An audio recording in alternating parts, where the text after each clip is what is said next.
আসসালামু আলাইকুম। আজকে সবাইকে স্বাগতম। তো আজকে আমি ইন্টিগ্রেশনের প্লেলিস্টের বরাবর মতো ইন্টিগ্রেশনের প্লেলিস্টের টাইপ 5 নিয়ে আসছি।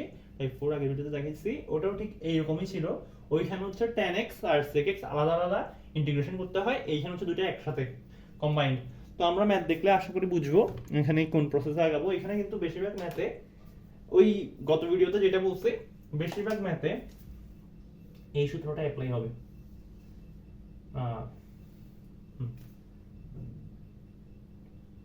tan square x is equal to 1 sec square x minus 1 এবং আমরা করতেছি sec square x minus 1 sec square x minus 1 এই সূত্রটা মোটামুটি বেশিরভাগই অ্যাপ্লাই হবে। এখানে একটা একটু আনকমন আছে, এটা হচ্ছে এই ম্যাথটা। এই ম্যাথটা একটু আনকমন, এটা কিন্তু ইম্পর্টেন্ট। এটা সিকের ওয়েটে এটা এমসিকিউতে আসতে পারে, যেহেতু এটা একটু অন্যরকম, মানে এই টাইপের মধ্যে এটা স্পেশাল টাইপ। তো শুরু করি চলো। যেমন এইখানে দেখো, এইখানেও ঠিক সেম। আমি tan x কে এমন ভাবে ভাঙবো যাতে করে sec square x কে আমি পাই। এখানে যেহেতু দুইটা আছে, চারটা আছে, তাহলে আমি একটাকে আলাদা করে নিব। tan to the power 5x into sec square x একটা থাকলো, আর একটাকে আমি আলাদা করে নিলাম 1 plus tan square x। কালকের ভিডিওর মতোই আমি এখানে আর z ধরবো না, জেড না ধরেই করে ফেলবো। কালকে অবশ্যই দেখাচ্ছিলাম প্রসেসটা কিভাবে জেড ধরলে, মানে ওটা একটু লেংদি হয়, বাট ঘুরে ফিরে আমি যেটা করি আর ওখানে যেটা করা হয় কাজ দুটো আসলে সেম। এখন দেখো এখানে tan x whole to the power 5, এটা আলটিমেটলি 1 দিয়ে গুণ করলে এটা থাকতেছে। তাহলে আমি শর্টকাটে করে দিলাম, তোমাদের লাস্ট ভিডিওতে আমি দেখাইছি প্রসেসটা। আলটিমেটলি এটাকে আমি যদি z টু দি পাওয়ার 5 ধরে নিই আর এটাকে z ধরে নিই, তাহলে কিন্তু ওই যে z ধরছি ওটা না ধরেই করতে পারবো। এটা মাথা খাটাই করে ফেলতে পারলে ভালো, আর যদি না পারো তাহলে ভেঙে ভেঙে করবো আর কি। আচ্ছা, তো দেখো পরেরটা তো ঠিক সেম কাজটা আমি করব। 10 two the power 7 d tan x। আচ্ছা, এরপর অ্যানসারটা আমি এখানে ছোটখাটো ভাবে বসাই দিই। আজকে ম্যাথগুলো বড় হয়ে গেছে, আমার বুকটা ছোট, চেষ্টা করবো আর কি ঠিকঠাক মতো তোমরা দেখতে পারো ওইটা ব্যবস্থা করার, ওইভাবে লিখার। আচ্ছা, tan x whole to the power 8 plus theta দিতে ভুলিও না। আশা করি এই লাস্ট ক্যালকুলেশন না দেখলেও হবে, তোমরা এটাকে z ধরো, এটাকেও z ধরো, ওই নরমাল ক্যালকুলেশন যেটা আসে ইন্টিগ্রেশনের যে প্রথম সূত্রটা ওইটাই হচ্ছে এইখানে আমি বসাইছি। তো এটা না বুঝলেও হবে, সমস্যা নাই। তো দ্বিতীয় ম্যাথটাতে যাই, এটা মুছে দিই, এটা আশা করি তোমাদের মাথায় থাকবে। এটা হচ্ছে একটা স্পেশাল টাইপ, এটা আমি সবার শেষে করাবো।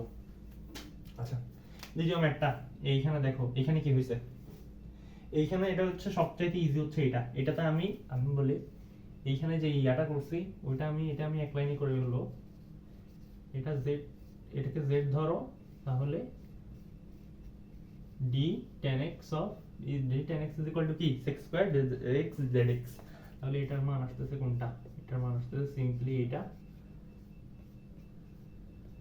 Plus C. সিটা দিতে ভুলিও না।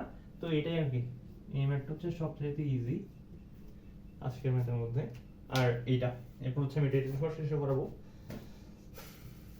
আচ্ছা, তাহলে শুরু করি।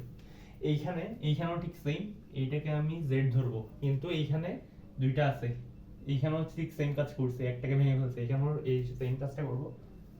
এটা আসলে আলটিমেটলি এখানে চারটা আমি কম্বিনেশন দিছি। যেমন দেখো, এইখানে হচ্ছে অসমান একটা জোড় একটা বিজোড়, এইখানে হচ্ছে সমান দুইটাই জোড়, এইখানে সমান দুইটাই বিজোড়, এইখানে সমান একটা একটা জোড়, হ্যাঁ এখানে দুইটাই অসমান, একটা জোড় অপরটাও জোড়। তোমরা চাইলে আরেকটা কম্বিনেশন করতে পারো। এখানে আমি tan x এর ক্ষেত্রে বিজোড় দিছি, sec x এর ক্ষেত্রে জোড় দিছি। তোমরা এই কম্বিনেশনটা করতে পারো, tan x জোড় sec x বিজোড়, কি আসে দেখবা। সেম রেজাল্ট আসবে না। এইখানে ধরো জোড় দিলাম, এখানে বিজোড় দিলাম, তাহলে কি হবে, এখানে জোড় থাকলে হচ্ছে ধরো 4 আসলো, তো ওইখানে বিজোড় দিলাম, তাহলে হচ্ছে একটা, মানে ওইখানে একটা sec square x কে ভেঙে ফেলতে হবে, 1 plus tan square x এ কনভার্ট করবা, আলটিমেটলি মানে এই প্রসেসটাই হবে, অত জটিল কিছু হবে না। আচ্ছা, তো এই ম্যাথটা করে দিই। sec square x আরেকটাকে ভেঙে ফেললাম, 1 plus tan square x dx। আচ্ছা এটা আমি এখানে আমি z না ধরে করতেছি, আশা করি তোমরা বুঝছো। এই দেখো এইখানে এই কাজটা আর এই কাজটা কিন্তু হ্যাঁ এই কাজটা সেম। তো আমি এটা আর করাই দিলাম না, এটা আমি এই লাইনটা আর করলামই না, যেহেতু আমি গত ম্যাথে করে আসছি। তাহলে দেখো আমি ডাইরেক্ট মানটা বসাই দিচ্ছি, tan x whole to the power 5 divided by 5